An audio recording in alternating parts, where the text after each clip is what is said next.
games. I've been top 50 ranked in MTG Arena before on both sides at the same time, in limited and constructed. Hmm. I prefer limited. I love Magic limited. I'm not a huge fan of constructed most of the time. Yeah, I love. I played a little bit of Magic myself. Obviously, not the same level as you, but I like limited a lot as well. I So. played it a lot like right after high school, Hmm. so I just kind of got into it, and the grind is insane, man, to actually make it to the Pro Tour, Hmm. because you have to win a tournament, and then you have to top four another tournament, and then top four another tournament to actually get to the Pro Tour. Jeez. And the one that I like, so the first tournament that you have to win is like a local tournament. Hmm. The Whenever I was like fully grinding to say, okay, I'm gonna try and make it to the Pro Tour, Hmm. I had a season where I went to 26 of those tournaments in a matter of like 2.5 months, Jeez. and I top eighted 25 of them, and I top 20 of them Oh my god. before I finally won one. Jeez. That's nuts. Yeah, that's Yeah, quite the so grind. like it's a lot of travel too, because like it was anything within an hour and a half I was willing to go to. Yeah, I was gonna say, like, how far away are they? Okay, so it's like sort of close, but still, like, yeah, you got to travel to a lot Yeah, of now them. I only go to things that are like big events. Hmm. Kind of quit Magic because like after the Pro Tour, I was like, man, that grind was not worth it. Huh? Yeah. Because like with their pro system, Hmm. in order to basically just get a free invite, Hmm. you have to top 16 in the Pro Tour. Mm. Wait, how many people are in a pro tour? Normally it's around 400. Oh my god. Okay. Yeah. Yeah, yeah, and you have to top 16 it. Jeez. Yeah, that's tough. But I did that Pro Tour, and then after that I was like, yeah, I'm not grinding anymore. I'm only gonna go to big events. Hmm. So now I only go to like I'll go to Grand Prix every now and then, and normally only if it's limited. And mainly that's just because I want to go back like and hang out with friends. Hmm. I have a lot of friends who still do all the grind. Right. Yeah. No, that's really cool. It's interesting to hear your perspective on that scene because it's I mean it's so different from TFT with all the like travel, whereas TFT there's like basically no cost. You just play, and if you get high enough on ladder, you can play in the tourneys, and then you just play in those, and it's kind of whatever. But Yeah, that's you do wild. it. It's just the travel is crazy, and especially with like I traveled for work Hmm. for like all of my early 20s. Hmm. So I'm 29 now, but 21 to 25, I spent every Monday through Friday. I'd fly out Monday, fly back Friday, going to Wow. hospitals, teaching people how to use the software that my company made. Oh, okay. And after you travel that much, you kind of get to a point where you're like, I don't know if I want to go to Baltimore again. Right. Yeah, absolutely. I mean, I'm the complete opposite where I got out of college and I'm legit been just working from home the entire time, so I haven't done any of that stuff. But I mean, I'm sure I've there's. worked from home for the past 4 years, Hmm. and that's kind of a requirement. Like right now, I just do my own business. Hmm. So I just do resales. Okay. I've been doing that for like 4 months, Hmm. but honestly, it's kind of boring because I don't spend enough time on it, which is why I started playing TFT so much. Uh-huh. Yeah, that's cool. That's cool. And that's why I actually started my channel. Was kind of just because I was like, I have just so much extra time during the day, Hmm. and I'm gonna play video games anyways. Why not just stream them and make videos? Yep. That's exactly how I'm as well. I just have the free time. I know I'm gonna. I want to play something that sort of like scratches that competitive itch. And TFT has just been the sort of most recent one, but I've really fallen in love with the game and enjoyed it a ton and enjoyed like That's interacting with the absolutely the community. same way I am. Hmm. It's just you got to have something where you can be competitive. And I love Valorant, but I'm never gonna be a radiant Valorant player. Yep. Exactly the same. That's why I played a lot of League. I hit Master in League, and like for a while, League was like my main game. And then, I mean, part of me was just like I don't have the zoomer reaction times. I was always like either a jungler or support player, so I was like whatever role requires the least amount of mechanics, I'm gonna play that, and then just try to think the most. And then I discovered TFT, and I was like, oh, this is like perfect. Like there's still some mechanics, but it's obviously like a lot less, and you can play Yeah, it. you don't have to have the crazy reaction speeds Mhm. that maybe you had like 5 years ago but can't do now. Yeah. That's kind of how I feel. Mhm. Like, because whenever I was younger, like 16 to 18, 19, I was actually a competitive Gears of War player. Oh, okay. So That was Gears of War 2. Mhm. And I got my start technically in Call of Duty. Call of Duty 5, I was sponsored to play that game. Mhm. And then I realized that I hated Call of Duty Okay. because I just had played it so much and it's Mhm. the same game every time. Yep. And then I swapped over to Gears. And then after that, I was like, well, I feel like I'm not going to be able to get good enough at a shooter game or something. And that's when I swapped to Magic. Mhm. Yeah. And I do think, especially talking about playing limited, there are a lot of parallels between just playing TFT and especially limited within Magic. A lot of people talk about it. Like TFT is almost sort of like a card game, picking up all the Yeah, units and I think then of it kind of like a deck building game.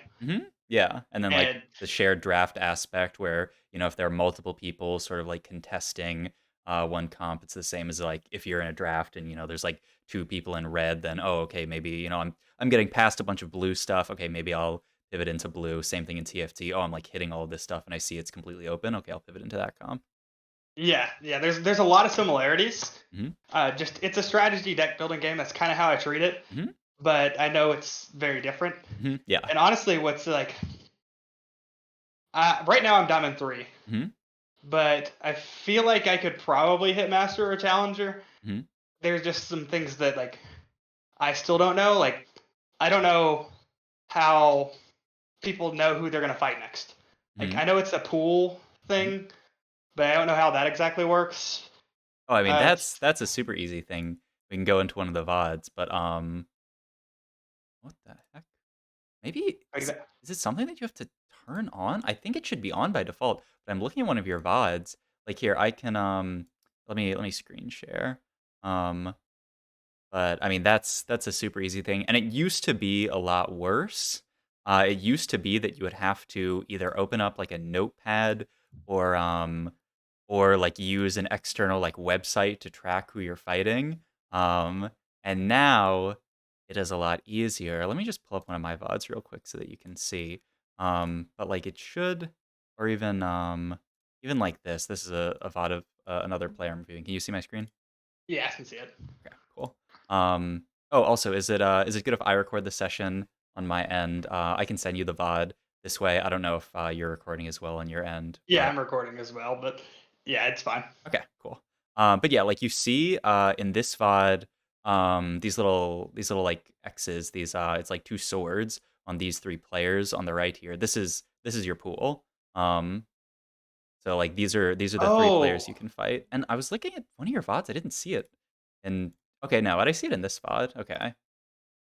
Maybe I was just looking at a weird time, like yeah, while you're on carousel or I something. didn't know that that's what those meant at Yep. all. Okay, so yeah, it's on your VODs as well. But yeah, those are the three people that are in your pool. Um, and if you go like later in the game, it gets slightly weirder. Like sometimes there might be like looking in your VOD like later in the game, there's only two people in your pool. It's like a weird algorithm that sort of changes when people die. And it used to be completely annoying. And then like you look at late game in this VOD, there's only one person in your pool, so you know 100% you're fighting them. So that's I'll give you that one for free. That's like a super easy Yeah, that's way to know who you're fighting, which is a is lot really easier than I helpful. thought it would be. Mhm. Yeah, no, it used to be horrible. I wish I could find it, but there used to be like a website where you would type in the names of all the people in your game, and it would like put them in a little like square, sort of like the mini map has it, where it has them all in like a 3 by 3. And then you would click on each person that you fight, and it would like unhighlight them and highlight another person, and it was horrible. Yeah, But that would be miserable. like a set ago, maybe 2 sets ago, was it like set 6 maybe that they added? 'Cause I remember doing it because I started really playing TFT a lot in 5.5, and I remember doing it in 5.5 definitely. Maybe it's in 6 that they added that. But Yeah, I played like when TFT first came out. I played mhm, it for like probably 5 or 6 games, and I was like, I'm just gonna go back to playing Magic. yep, I was But exactly the same because I played League, and I got frustrated with League, so I played TFT for a little bit in set 1, and then I was like, this game's sort of whatever." And then I would come back at, like, every once in a while, just play it super casually, and then I finally, like, really got into it 5.5, and I was like, "Okay, this is the game I actually wanna, like, try." And yeah, I really got into it at set 8. And then I played Hearthstone Battlegrounds a lot in mhm, between. okay. Yeah, I've which never is played that, also very similar. but I've heard a decent number of people talk about that. It's extremely similar. It's Mhm, same genre. There's right. no items though. Okay. Yeah. I'll have to try it someday, but yeah. Okay, so you have these 2 VODs you sent me, the weirdest TFT game and the laser core game. Do you have a preference on which one we start with? The weirdest one, Okay. because this one was one where I was honestly super confused how it ended up getting to that point at the end, and I don't know what I could have transitioned into maybe to get second or first. I sent you both games. I think are third place finishes. Okay. I didn't want to send like a first place finish because I don't think that's as good of a learning opportunity. Yeah, agreed. There are still obviously things that can be learned from a first place, like especially at your elo. But yeah, I do feel like the games like first tend not to be great. Eighths also tend not to be great because I feel like eighths often are either like super low rolls or like maybe like one or two like really crucial like bad decisions. But I feel like the sort of like middle placements give you uh, a good amount of stuff to be able to review. Like there's a lot of things that you can Yeah. learn from. So yeah. Okay, it looks like you started tier this game. Do you like tier start or did you end up I don't know if you had tier So on a this. lot of the times, what I've been doing lately is just letting the game choose for me what I start with because I Okay. want to get better with everything. Hmm. Typically, I try and start though with rod or gloves Hmm. or belt. Okay. Yeah. I like belt start a lot. I mean, I do think items are in a pretty decent spot right now where you can kind of start anything. Um, and it's not too bad. I think tier's great if you want to play some of the AP options. Um, it does sort of dictate your game plan. You can't really start anything and then play anything. Like I don't really like taking tier start and then playing into like an AD comp like Infiniteam or like a Samira comp just because. Oh, do you know how the item pool works in TFT? Like how the game chooses what item components to give you? No, Okay, so no. that's another easy thing that I can just give you the information for. And the basic idea is that there's like a pool of all items that you can receive from minions. So like the starting few minions, and then like wolves and krugs and all that stuff. Those items all come out of a pool, and then the items that you take off carousel come just from nowhere. They come off carousel. So the idea is that like if you I mean, in these minions, you haven't been dropped an item yet, but say like these minions dropped you a sword. That means throughout the rest of the game, you are less likely to get another sword because that sword has been Okay, taken out yeah, of the pool. that makes sense. Yeah, and then the thing you have to think about is that like when you take an item off carousel, that doesn't take that out of that pool. That is just taken off carousel. So oftentimes when you're taking something off carousel, starting carousel, or any of the later carousels, It's it something that you might get a duplicate of. exactly, yeah. You want something that you're happy to have more than one of. So if Yeah, you're so playing like a if you're comp, playing, uh, if you're leaning into Kaisa right now, you'd mhm, probably want to take a bow, and then you get another bow for free. yep, exactly. Or if you're playing like a Vex comp where you want like blue buff and archangels, you want at least 3 tiers, maybe even more. Then you can take a tier. And so like that's partially why I talk about starting item. Like definitely influencing what comp you want to play because if you start a tier, you are quite likely throughout the rest of the game to see another tier. And so if you're playing a comp that really doesn't want a tier, like I said, like a sure shot comp, it's like pretty hard to use 2 tiers. Like you could make, I don't know, Protector's Vow Redemption, or you can make Hodge, or you can even make like Static Shiv.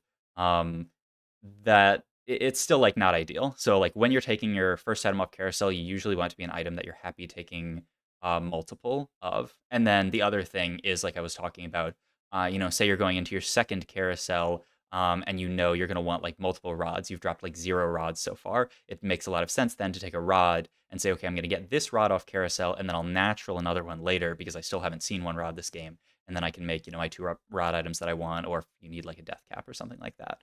Um, Yeah. so yeah, that's just a crash course on how items work. It's pretty helpful, especially because like like if you're looking at even like stage 3 carousel or stage 4 carousel, and you say, okay, I haven't been dropped a bow this game, and I need like last whisper or something, but I have already been dropped a glove. I'm gonna take glove because I'm more likely to get dropped a bow than I am to get dropped a glove.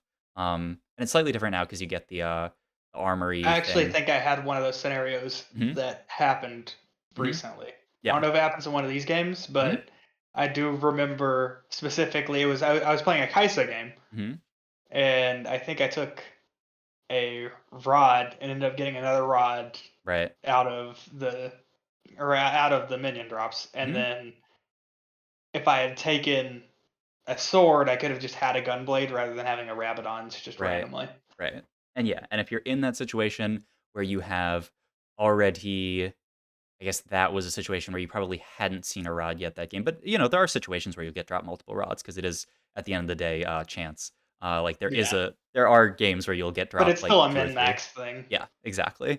So yeah, that's good, that's good to talk about. Okay, so first, like, main decision point in this game actually just comes right here when you get dropped, you're getting it might be full gold opener, where you've already been dropped, I mean, your bench is worth 12 gold right here. So Yeah, you can decide what you want to do here. I've seen a lot of people recently like think it's more defensible to just like hold the entire bench here. I'm someone who's a fan of, especially at 1-3, just like making 10 gold if you can. So you'd be able to just sell all of your 2 costs here, make 10. You can even hold on to the underground. The main consideration is that you have a rel pair. If you hit a rel augment here, like hero augment, if you get 2 on hero augment and you hit a rel hero augment, you are like you get a free top 4 basically. So because you have rel pair, I'm fine holding these 2 rels, but I do think it's definitely something worth thinking yeah. about here. Immediately, what I think about when I see this is like I want to hold ungrounded and I want to hold the rail pair, Mhm. Yeah, and and that's just because Kai'Sa's so good right now. yep, agreed. And I think that's a completely reasonable way to think about it. Similarly, I would even think about potentially holding this Lucian over this Camille. Yeah, I don't think Camille does that much in the early game right now, whereas Lucian, especially if you end up going into like a Kaisa angle, will be very helpful to have, and he can even be just like a good unit to hold on to this tier. So I'd probably sell Camille by GP Lucian. You even have Fiora, so you could potentially play like duelists. Yeah, you have Fiora and you have Kelpair. The problem is like tier start. Once again, talking about like item start into a comp, tier start into duelist is like not the best because like what are you using these tiers are? I guess you can go like the more AP angle and go like static shiv and then another item for TF. So not too bad. It's just kind of awkward to hold. But yeah, okay. So you hit Kale 2 here, which yeah, you can just build. You have Poppy Pair here, which is good. And yeah, you're gonna field the Rel, which I think is fine just because she's such a good unit. Um, I do usually, oh my god, yeah, so it is full gold opener. I do usually like to field like my lowest cost units as possible so that if you have the opportunity Just to in make gold, case. you can sell them. But I mean, you have 2 out of 3 underground, and you have 2 rails, and rail, like we talked about, is so strong. I think it's fine. But yeah, just as sort of like a rule of thumb, just a habit, I usually like would just play 2 poppies here in case I want to make gold here. Okay, and so you crack open an orb. It's even more gold. It's Morgana plus Shen. So right now, how expensive is our bench here? 14, 16 gold, I think. Yeah, our bench is 16 gold. I would definitely like to make econ here. And it's fine, I would say, to sell Annie plus this plus this. That's 6 gold. You probably want to hold this. So then the question is like, do I want to sell Poppy Pair? I guess you can wait a little bit and see if you get dropped any more gold. I think this is all the gold that you're going to get dropped. But it's pretty tough because Morgana is actually a very solid Yeah, early game unit Morgana's as really good well. too. And like Shen makes sense with the whole like defenders idea. But I do think like there is definitely a thing where we can wait and see. Okay, so yeah, you get dropped nothing else, so now you have to make the decision. Okay, am I going to sell bench? What am I going to do here? I do think like just having a bench that's this expensive is often sort of like a liability in TFT, just because like you're not making econ, you're holding all of the stuff on your bench, and you can only play so much of it, right? It's not like Yeah, you're gonna field Morgana and Shen, and I mean you could maybe do Morgana Shen, Kale, Rel, you don't have duelists in, but then you're not fielding all of this stuff. So I do think like in situations like this, it makes a ton of sense to just say, okay, like I can hold on to Rel pair for sure. I definitely want to sell like enough to make 10. So I'm thinking here sell Fiora, sell Camille, sell Annie, and then you have to choose one of these 2 to sell, and then you would sell 1 Poppy, which definitely feels bad, but I really like making 10 in a scenario like this just because your bench is so expensive and you know you're going to play the Rels. Um, so maybe it would be sell Morgana, sell Poppy because we already have the tier. We're probably ideally going to get to a static Shiv. I think that's what I would do here. It's actually a pretty tough decision. I don't completely hate holding everything. It's just that like, and if you are yeah. I gonna, think I think I do end up making 10, but I don't remember honestly. okay, yeah, let's see. Um, okay, yeah. So we No, don't I didn't. you don't make 10, but like I do think like it's potentially defensible because like I mean the kale is definitely good to get in. It's just like I don't know. Like it's a lot of gold to have sitting on your bench, and like this is something that I think a lot of newer players do is they just hold a ton of units on their bench, and like you don't sort of realize it. I think when you're holding them, but like the opportunity cost of like making gold here is like pretty huge, especially because gold, just like concept in TFT, gold snowballs. You know, you make 10 gold that gives you an extra gold that helps you make the 20 gold, helps you make 30, helps you make 40, helps you make 50. So making your first 10 is really, really important. Okay, first augment here. I mean, the first two are pretty hard to defend. Hey, you have no Riftwalkers, right? So taking Riftwalker Crest is like definitely a Yeah, no-go. bad. Um, first aid kit, you don't really have anything that synergizes with it. I think it's really good if you're playing something like mascots First that aid kit's one that I've found really weird just because like I feel like I never take it. yeah, it's very situational. You want it in a comp that has a ton of innate healing, so like mascots. And I'm trying to think if there's another like really good example right now of a comp that likes it. Not really. So yeah, like definitely like if you're playing like a Vex game with mascots, it's very very strong. My Without video that, tonight. huh? What'd you say? So that's my video tonight. Okay, nice, nice. I mean, Yeah, I like that comp. Vex comp. And so then It you're. was way better a couple patches ago, I think, Mhm. but Oh yeah, I I mean at mean, the it's start. still above average if you get the 3-star Vex, I think. Yeah, at It's this underrated right now. yeah, yeah, absolutely. I do think it's sort of it's definitely underplayed. It's the only downside is sort of um like you really want a ton of tiers to play that comp, and there are a lot of Kaisa players taking tiers, which feels a little Yeah. bit bad. Okay, so then your only option basically is Sunfire Board or Reroll. I think I'm fine with either one. There's a lot of high roll opportunities in gold augments, especially at 2-1. So from like your spot, if you hit Star Guardian Crest, you're like probably just going top 4 for free. It's so insane. Gadgeteen Crest is a bit awkward, but that's another like really easy high roll opportunity. Portable Forge is really good. Infinitium Crest, a little bit awkward from your spot, but you have the Shen. So like, there's a lot of really, really strong gold augments here, and Sunfire Board is a bit middling. So I don't hate rerolling here. I am just more of a sort of like conservative player. So I would probably just take Sunfire Board and say that's fine and save my reroll because I know I'm gonna have at least one more augment later that I'll need the reroll for. I Because do feel like I reroll more than most people. I will yeah, say that. yeah, and I don't think that's necessary. Like I'm absolutely fine with rerolling this because there's so many gold augments that offer high rolls. I've seen a lot of people reroll good enough augments to look for even better augments, especially at gold, just because there's so many opportunities to high roll. So I'm fine with rolling here. The other thing is like Sunfire board, you have no Sunfire components so far, so it's pretty nice to like if you already had a Giant's Belt or a Chain Vest and it's like really easy to get to Sunfire, then this becomes worse, but because you have no components towards Sunfire, like this becomes a bit better. So yeah, I'm fine with a Sunfire board take here or just a reroll. Okay, so yeah, you take Sunfire board here. I think that's completely fine. I think this is a spot where we've already hit Kale 2. Yep, I absolutely think we should level here. Yeah, I like this board. This is what I was going to go for. And yeah, you have to ask the question like if you want duelists in here or if you want Morgana in here. I think Morgana's a stronger unit, but I mean, you always just sort of have to think about what the synergy is doing for you. I think just like having Duelison, especially because you have Kale too, is really nice. So I would probably just go the Fiora over Morgana here. And I'm wondering if we make that difference, can we make 10 here? I think so, right? Sell, sell, sell, sell, sell. Yeah, you Yeah, can make 10 selling the Morg. Whereas if you do this, the only way you I make have 10 to is if sell you the win. pair Yeah. I or mean, win. Yeah, yeah. I mean, I don't want to sell this real fair, but I mean, I guess you can. You haven't seen like Hero Augment. It's not uh like as broken as it was. But yeah, I would probably just play Fiora here. One to make 10 gold, and two just because I think adding in Duelist early is really nice. Also, like I mean, Morgana's an insane unit. But like she is at her strongest late game when there's a ton of people like building resists, whereas like early game, you're just treading like the innate resists on all the units. So it's not like as important. So yeah. But yeah, okay. So you win here. You end up I playing. did sell the pair instead of Vi. Yeah. I think in my head I was just thinking from the content standpoint that Underground was better. Okay, okay. I mean, if that's you always got to figure out what you're optimizing for in all things. So if you're optimizing for content and you want to hold the underground angle, then that's fine. If you're optimizing for But I, winning, I think it's for winning. It's yeah, Rel's yeah, better. I would definitely hold the rail pair. Just because, especially as time goes on, And then and I hit the Rel. you, I even mentioned it in the video. that's It's so like, funny. oh, should have held the Rel But pair. then you also hit Sona, so it's kind of like, I mean, you could.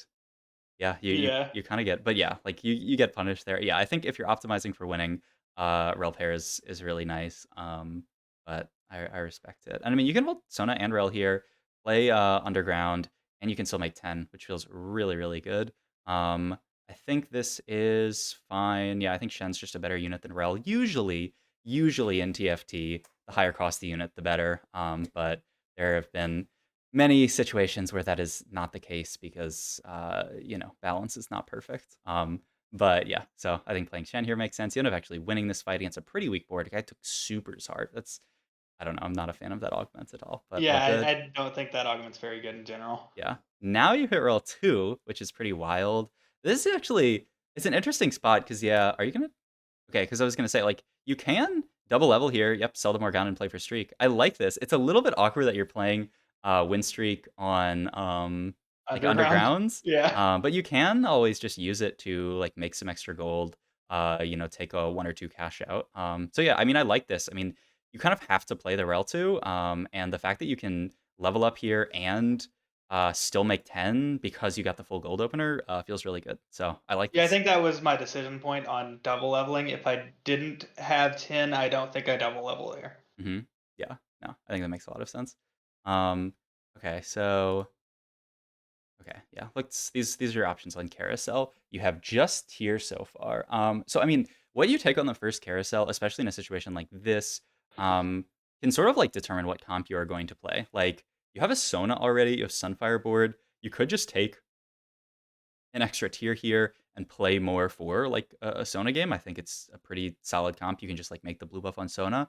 That definitely is like your strongest item that you can build here because like outside of that, like if you take these 2 items, it's not like you're gonna slam a Zephyr. Um, Yeah, I think I was looking at the Zephyr on Shin or the Jinx Redemption. mhm. Yeah, I think. I mean, I think Redemption's a fine early slam. Zephyr, I feel Like like it wouldn't. I don't think I actually build the Redemption, okay. but I Yeah. might like because also what I'm thinking here is I'm still playing Underground as well, Hmm. so I'm gonna get a lot of components later, Hmm. possibly. Right. So I can build tank items now, keep my streak, and then maybe sack some later. Hmm. Yeah. I think that's fine. I think like you always sort of just have to think about what item is going to spike your board more and then also like what building certain items means for your comp. So like for example, if you take the Jinx with redemption components, if you make redemption, that means like that's 1 tier that you're not going to have available for Sona later. Like if you wanted to play say like a Sona game, which feels a little bit bad. The other thing you have to think about is just sort of like how effective the items are on your units. I do think I mean, slamming a redemption on a rel 2 is a really big spike, just because she's a 2-star unit. Always Yeah. ideally you're itemizing whatever units you hit 2-star because they're going to use the items a lot better. So I mean, from that perspective, I think redemption is fine and stay open. I probably wouldn't take the Shen because I'd like to slam something here. You're on a 3 streak. When you're win streaking, you really want to slam items to continue that streak. Because if you just get 2 components here and then build nothing, it's very easy for someone else to crack your streak, especially because you have no components so far. So yeah, you take Shen. I mean, you could if you hadn't put the tier. Oh my god, you actually hit the Shen too. I was gonna talk about this as well. But you could if you hadn't put the tier on Sona, you could like make redemption for frontline now. And I do think like if we can go back, another just sort of like core principle in TFT is like you don't have to make items unless they're actually going to make a difference in the fight. Like you look at this fight, I don't think having tier on this Sona is making any difference in this fight. Maybe you can argue that like it's like Sona getting a heal off here. Maybe like he would have killed an extra unit. Like maybe he can kill Vi here if you don't slam tier. But like I think unless you see someone here and their board is really, really strong, and like you think slamming the tier is going to win you this fight, I think just holding the tier on bench to preserve the optionality of like making a redemption or protector's vow is just it's free basically. Like only slam items when they're actually going to make a difference. Same thing if you're like super hard lose streaking and you have a horrible, horrible board, you don't need to really commit items to units because like building, you know, Gwinsu on your 1-star Kale or something is not going to like swing a fight. So yeah, we end up taking the Shen here. Yeah, that's the other thing about the Shen is that it gives you Shen pair, which in some ways is nice. I think if you hadn't seen Shen in this shop, I would be like for the Shen 2, I would be very interested in just selling the Shen to make income because 20. Yeah. yeah, because I think especially early game it can often be a bait to hold pairs of 3-cost units just because it's a ton of gold to just hold, especially if you're not even like playing them. Like imagine you have 2 Shens on your bench, that's 6 gold. But because you got the Shen, I mean obviously making the Shen is good. So yeah, I mean it definitely works out. I'm But yeah, debating on just putting the belt onto Shin. mhm, yeah. I And mean then, once again, like I think if there's a I think, like, it's pretty unlikely this belt goes anywhere else. Like, that's the other thing you have to think about is, like, I think when you put the tier on Sona, you're probably thinking, like, "Oh, this tier's always gonna go on Sona." yeah, I was thinking maybe it goes into a Spear of Shojin or a blue buff. Mhm. Yeah, but, like, you do have to think about, like, okay, what if this tier does become, like, a redemption, or what if it does become, like, a protector's vow, and then, you know, you don't want it stuck on Sona. As far as, like, the Giant's Belt, like, yeah, this Giant's Belt's probably always gonna end up on Shen. The only, scenarios where it's not is if it's, like, a Zeke's, which I don't love the item that much right now, or a Guard Breaker, which is a I solid pretty much item. never make Zeeks, I will Yeah. say. Yeah. There are certain items that I basically never build. It's like Zephyr, Zeeks, Cup, the Mhm, Chalice. mhm, Chalice sometimes I'll build in late game, but it's very, very rare. yeah. I mean, I do think, yeah, I mean, I think the aura items are just a little bit weak right now.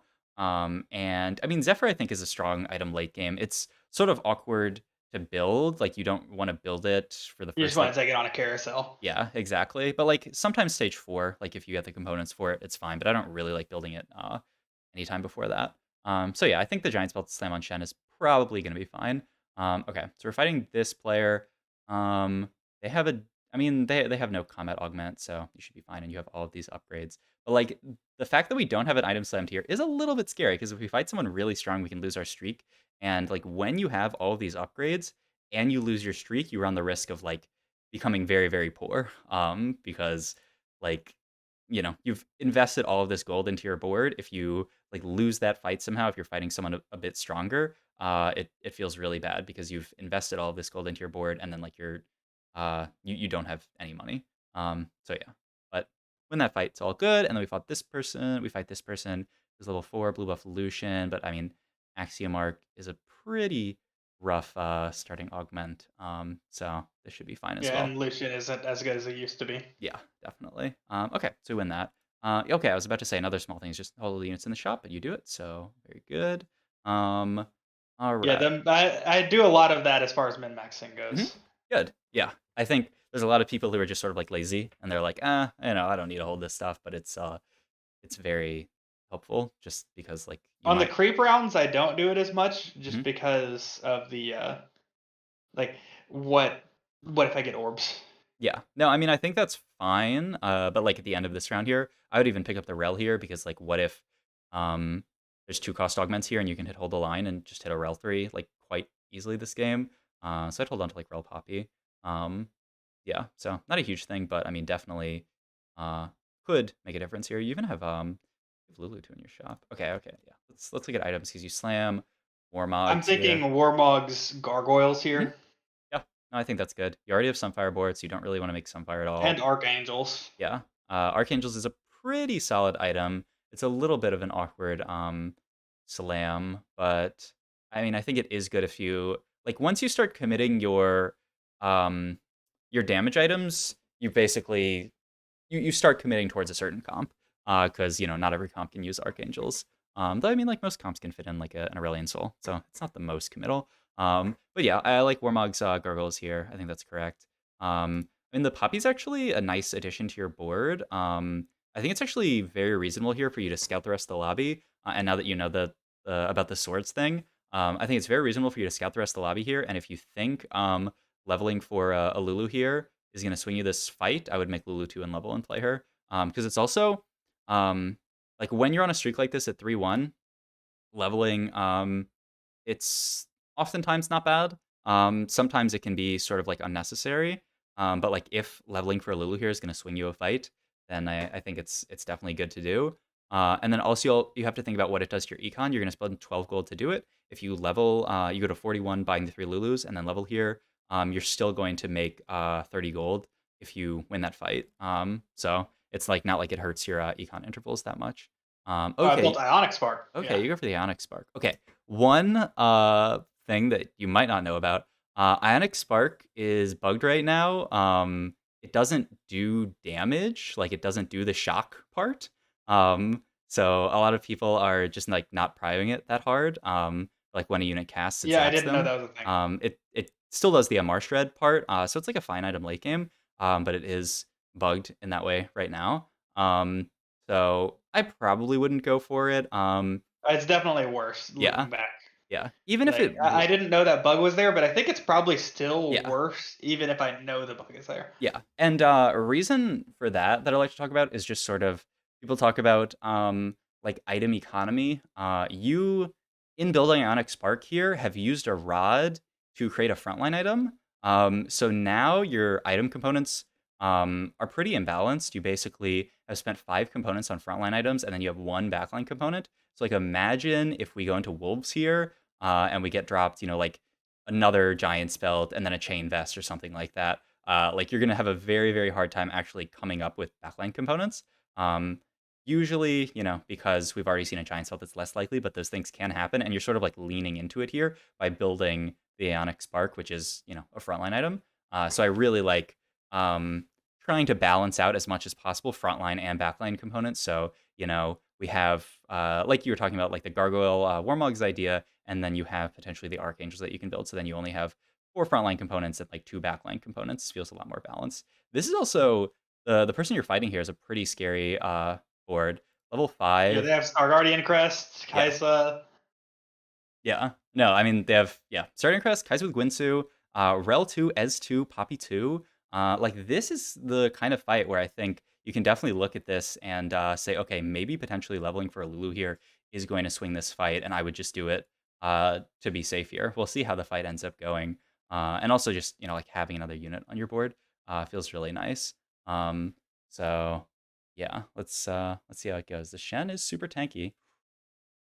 It's pretty close, but I mean, yeah, Yeah, yeah, no.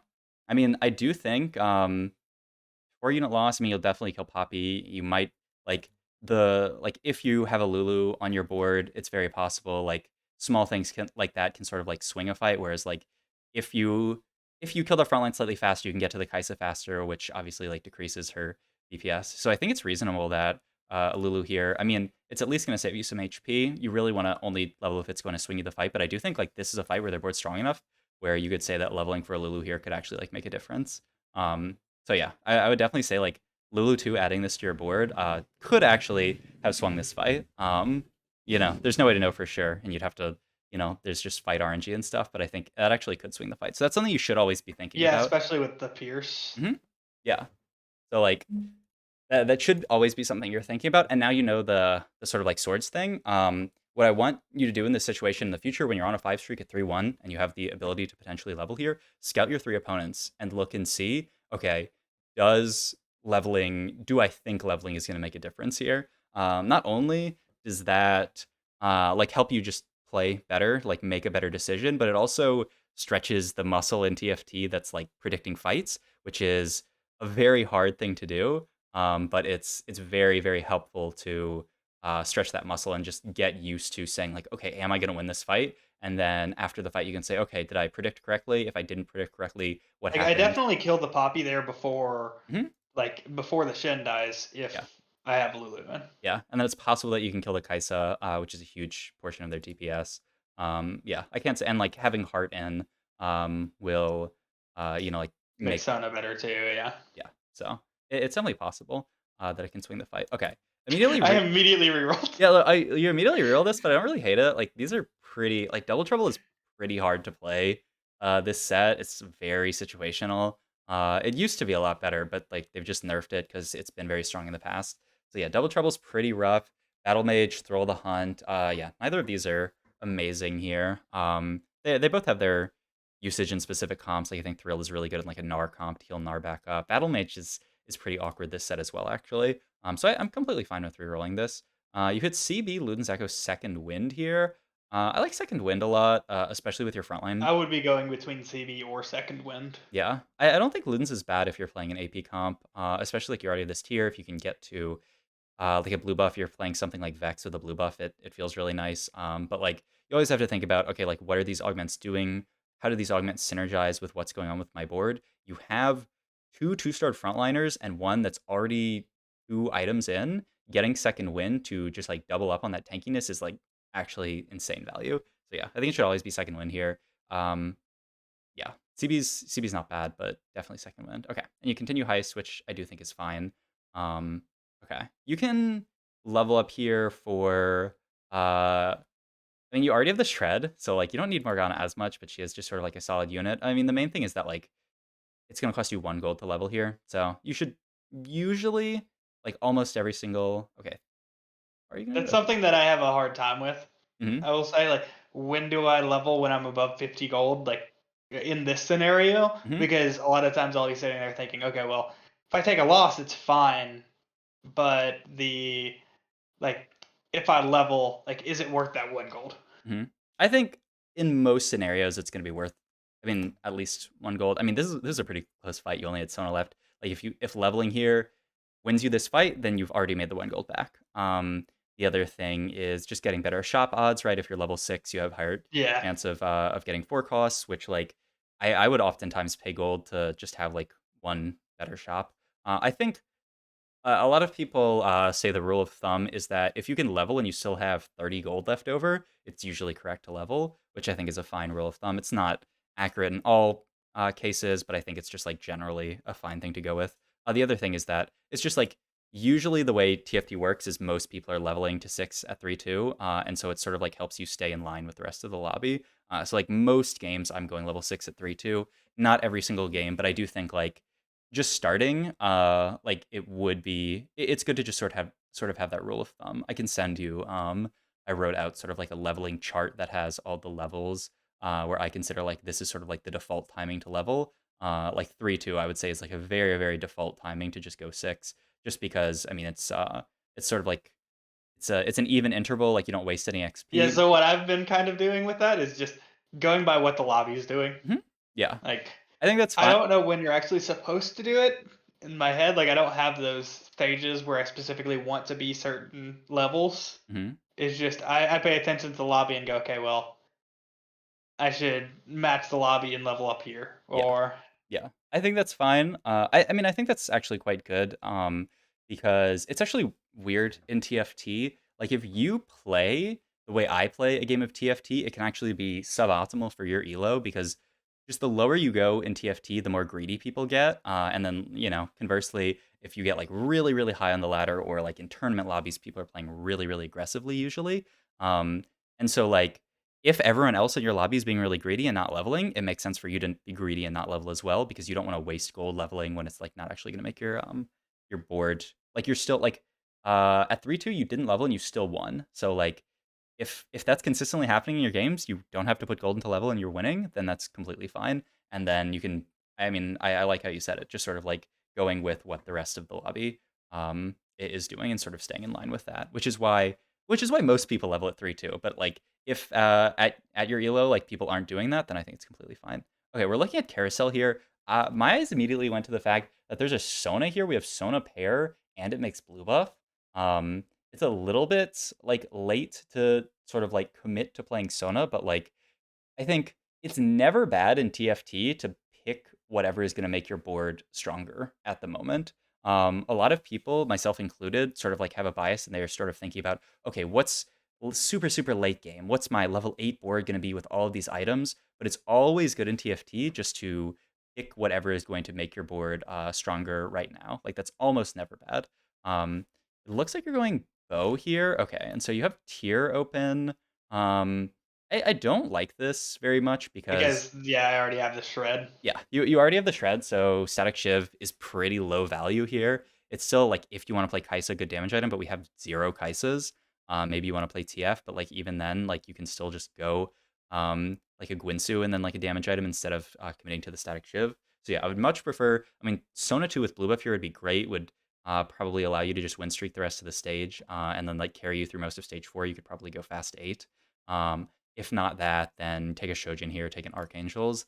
I definitely want to get a damage item here, so I mean, I like taking some kind of damage item, but yeah, I mean, Sona 2 with blue buff feels really good here. Wow, and this Morgana too. Okay, we definitely take those.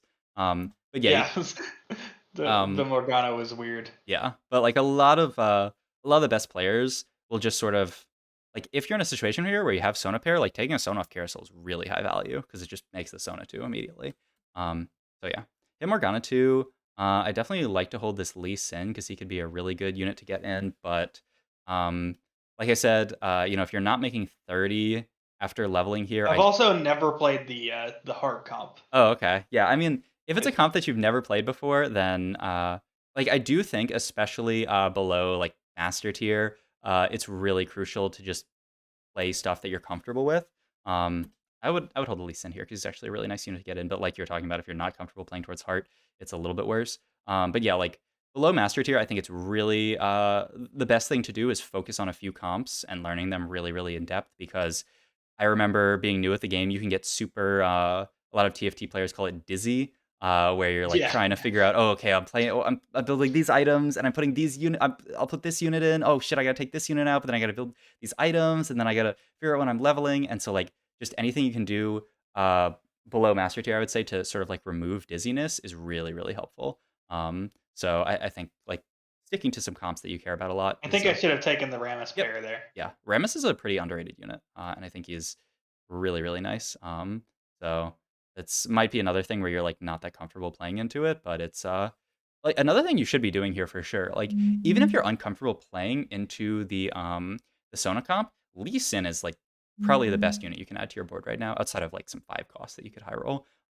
Gets you in Brawler for this Vi, which eventually will hopefully be a Vi 2, and gets you in Heart for Sona. Like getting an Lee Sin here feels amazing.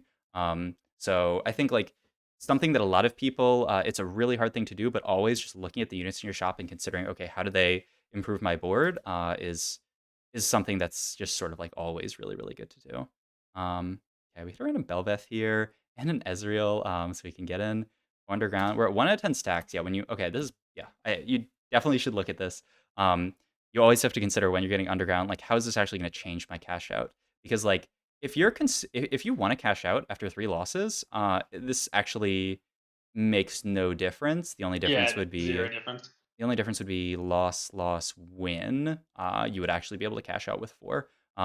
So you have to think about how this is going to be different. I do think your board has the possibility of winning, but then you have to think about like there's actually no difference 3 and 4 underground winning.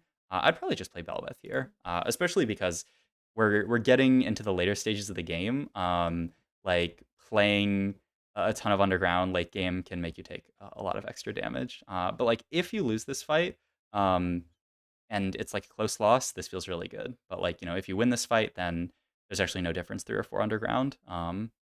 You would hope that the Lucian would just kill your whole board. He actually, oh my god, he Yeah, actually I was almost sitting did. there saying it. I was Yeah, like, come on, just kill the last one. yeah, I actually almost did it. Okay. Random subs are Warmog's Ionic. Okay, because you always have to consider um augments here. Garen augment. This is the carry one, so probably not. But like if you end up hitting the other Garen augment, it's quite strong. But you don't really have great Garen items. You really want just like super super tanky items for Garen: Declaw, Gargoyle, Bramble Vest, Redemption, items that scale with his HP basically. Um, Absolute Corruption, I believe. And are you a stats person? Do you like looking at the stats?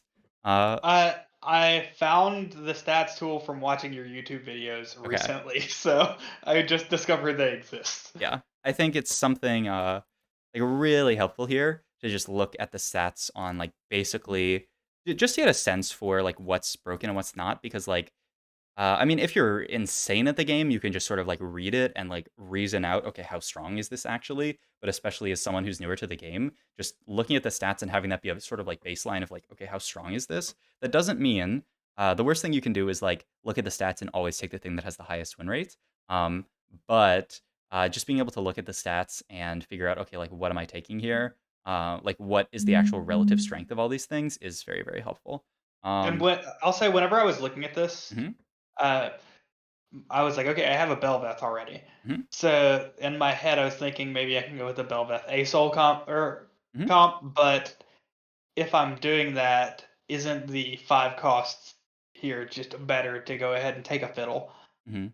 Yeah. I think once again, stats wise, actually, like if you look here, I can pull over. I'm looking at like Aurelion Soul Augments. It says Extinction Event, the carry one slightly better, but it says Impact Tremors is really good. Like if you look at this actually versus the Fiddlesticks Augments, it actually says you get a better average placement playing the Belveth Augments versus the or not the Belveth, the Asol Augment versus the Fiddlesticks Augments. So stats wise, it actually says that Asol Augment is stronger here.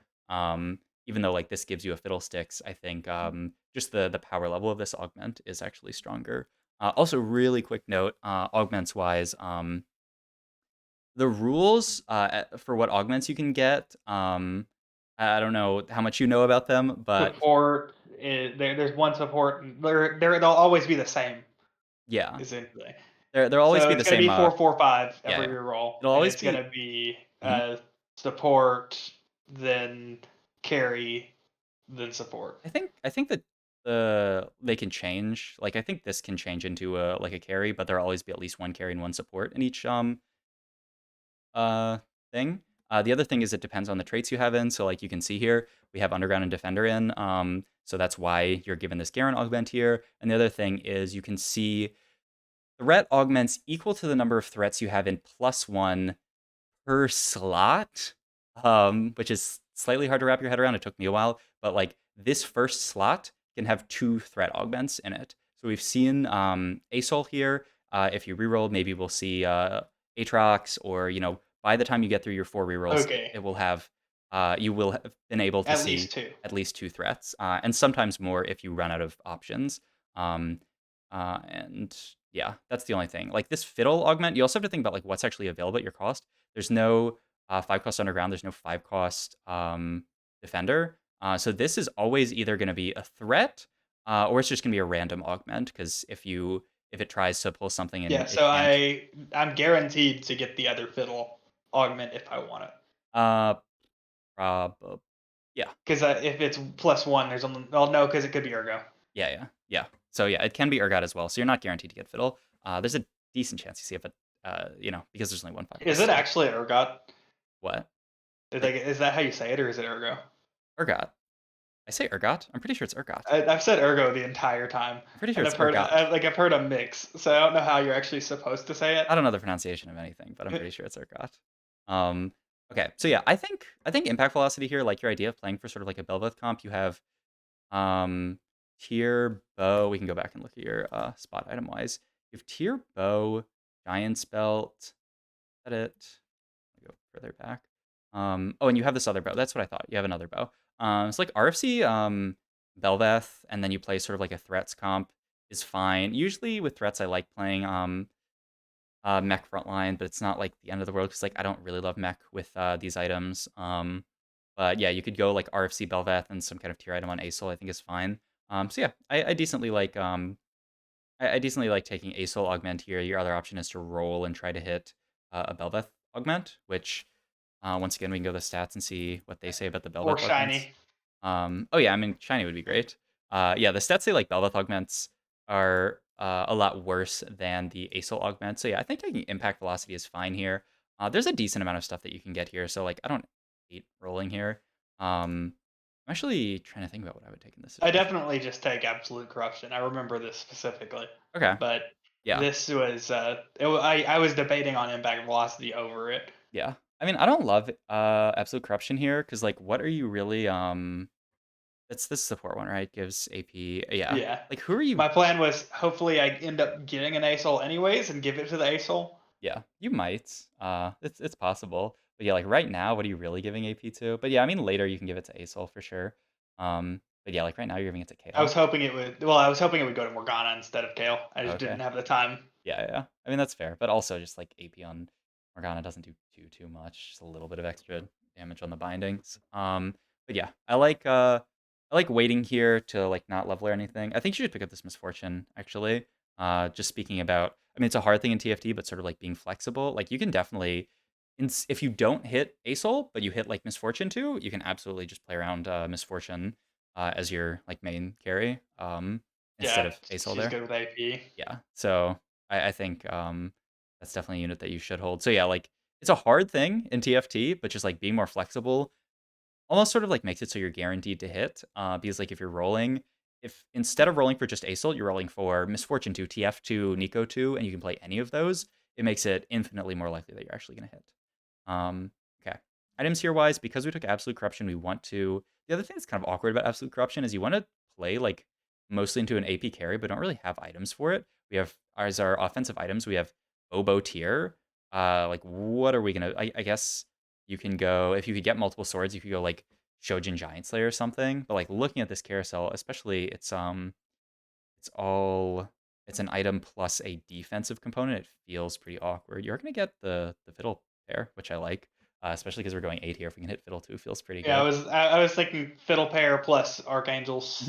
Yeah, no, I like that.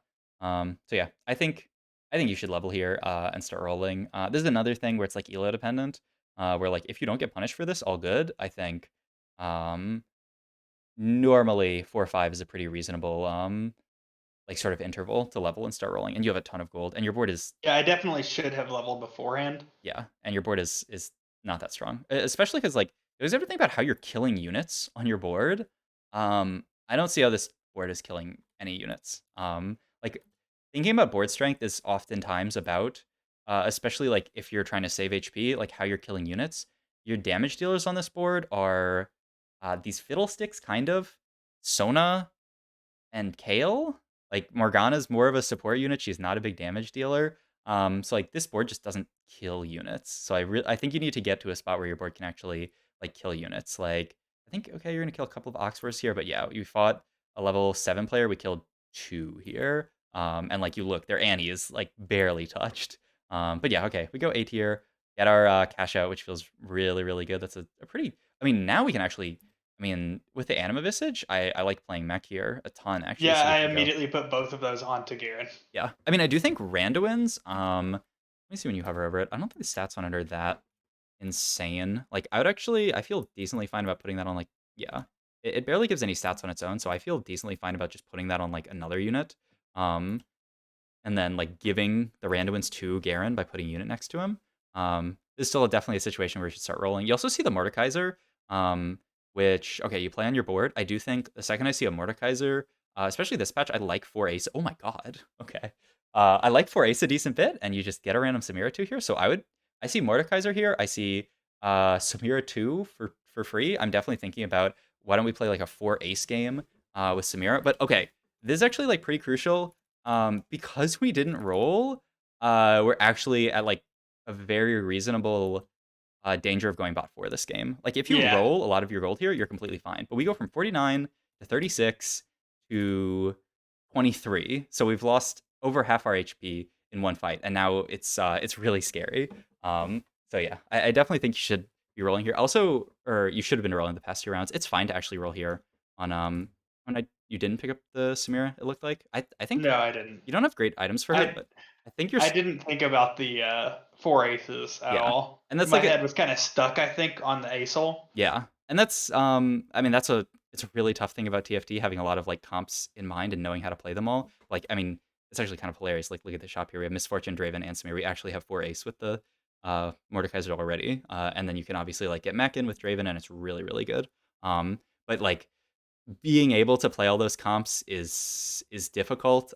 So you know, I don't hate just sort of like limiting yourself to the idea of playing like 1 or 2 comps. Like when you're learning the game, but like if that's the case, then yeah, we definitely have to roll down. Okay, I mean you hit Mordekaiser 2, pretty good. But still, our carries are a Belveth 1. Okay, we finally hit Belveth 2. We're gonna have to sell the one we have on board, but that's completely Yeah, fine. I immediately was like, well, I shouldn't have bought that yet. Yeah, but it's fine. It's completely fine. But yeah, you hit the oof. still kind of a rough fight. But are we gonna? No, yeah, Yeah, ace we with lost. MF, but it's not the end of the world. But yeah, like okay, we're rolling, but yeah, like I think another thing is like the earlier you roll, the sort of like easier it is because you waited, like greeded a ton of gold. I see so many people like around your elo do this where they greed a lot of their econ, but then they can't actually roll the gold fast enough. Because like it's hard to roll all this gold down and figure out like what units you want in. Like it's actually really it just makes the game a lot harder. Whereas like if you would just roll down, you'd be in a much better spot. It would be a lot easier to get all this gold out. Um, so like that's another thing is just sort of like rolling earlier there. But yeah, like I don't hate just for simplicity's sake saying that I'm going to play this comp. But if that's the case, then you can actually roll a lot faster if you're only looking for like one unit, you know?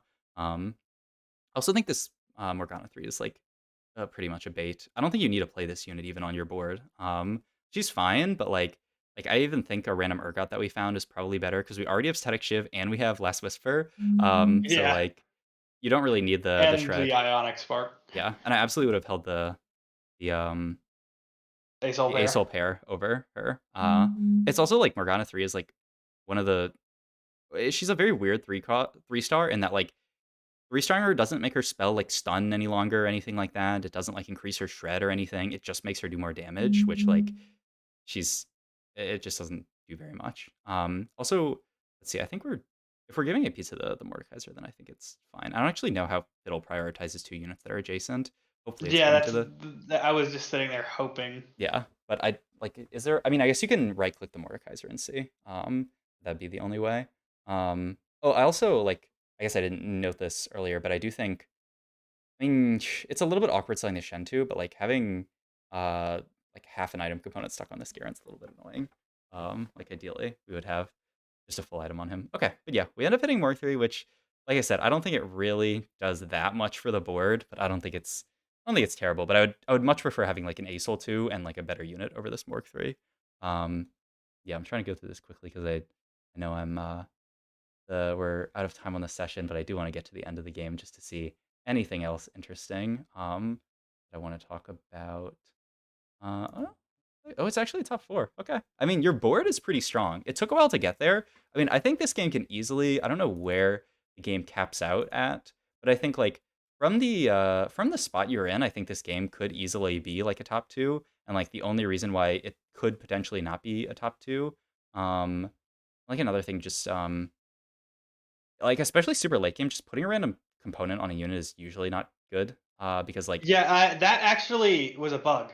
oh So okay, if you go back, the fiddle had died. oh I okay, went to okay, put the cloak onto the Garen to just make a Zephyr, okay, and it put it onto the fiddle, even though the fiddle was dead already. yeah, no, that happens sometimes. Okay, then yeah, if that happened, then that's completely fine. Yeah, that is a Because thing I that was super confused about that too. I was like, wait, mhm, where did the cloak go? yeah, no, that does happen sometimes. Hopefully they fix it at some point. But yeah, you can just sometimes actually accidentally itemize a unit that's dead for some reason. Yeah, I mean you're so low here. I like rolling. I just want to see. I just kind of want to see what the final Yeah, placement of this this was the game is. last fight. Okay. Wait, it's a second or it's a third?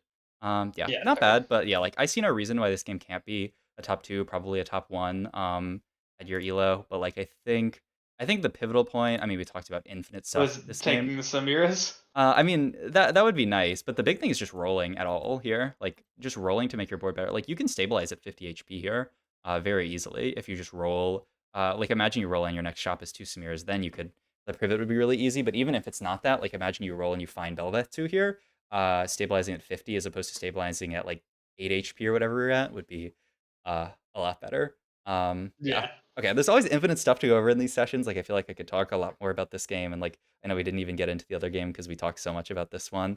But do you have any questions about like I can do a few like last questions if you have questions about this game or just like anything in particular that like Do you're you think it was correct for me to cut underground at the point that I did? oh yeah, absolutely. I think that's perfect. You have to let's see. It's you got your cash out here and cut it.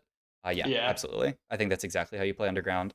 Sometimes you can even get it out I earlier. always think of it as like, well, if I'm gonna like once I hit 30, I'm like, I'm all right, just cutting out wherever I get. Yeah. I think like once like definitely late stage 4, it's pretty risky.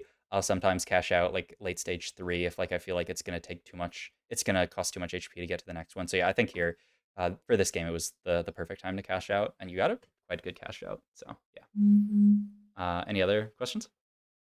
No, I do think that knowing that I can fight those 3 people is Yeah, a no, big deal. that's a huge, easy thing. That will be very, very helpful. Um, yeah, no, I mean, there's a lot more stuff we could talk about, but out of time. But I'm definitely, I mean, I do think you did a lot of good stuff this game. It was good how you win streak the game. I liked basically all your augment picks. I think the fiddle one's like slightly not Worse amazing. than ASOL. Yeah, but I do think, like, especially if you're not looking at stats, like, it's easy to look at this fiddle augment and think that it's, really, really strong, and it does give you a fiddlestick, so it's not, like, egregious. I do think looking at stats will help you in the future, and, still, don't just like, if you have 2 Belveths and you see a Belveth augment, don't be like, "Oh, the ASOL augments are better, I'm gonna roll for those," like, obviously, it's all spot dependent and, like, Yeah. making a Belveth 2 will always be really, really good, but The only one that I'm willing to roll for like that is Winds of the Wanderer. Yeah, that's I mean, this game, if you had got 2 cost augments and you had hold the line with 2 Rels already, that would have been like the most disgusting opener ever. It's like it actually just would have been a free top 4 because there's just like nothing you even have to Yeah. do. But yeah, okay. Hopefully this was helpful. It was definitely cool talking to you about your experience in Magic and other games. Cool to see more Oh yeah, and people. I appreciate it from you. Thank you for taking the time out of your day. Yeah, yeah, absolutely. Okay.